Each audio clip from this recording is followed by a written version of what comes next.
if z equals to 52 and act equals to 48, then bat will be equal to, তো এখানে আমাদের দেয়া আছে a c t equals to হচ্ছে 48, b a t বের করতে বলা হয়েছে। এখানে আমাদের আরেকটি তথ্য দেওয়া আছে z equals to 52। তো আমরা অ্যালফাবেটের ক্রম অনুযায়ী জানি যে z হচ্ছে 26তম অ্যালফাবেট, কিন্তু এখানে দেওয়া আছে z equals to 52, অর্থাৎ 26 এর দ্বিগুণ। দ্যাট মিন্স আমাদের এখানে অ্যালফাবেটিক্যাল নাম্বারগুলো দ্বিগুণ আকারে নিতে হবে।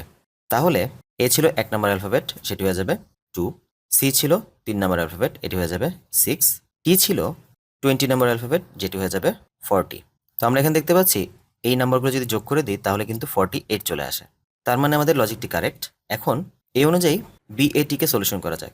বি ছিল 2, হয়ে যাবে 4, এ ছিল 1, হয়ে যাবে 2, টি ছিল 20, এটি হয়ে যাবে 40। এগুলোকে আমরা যোগ করলে পাবো 46। দ্যাট মিন্স কারেক্ট অ্যান্সার হচ্ছে ঘ 46।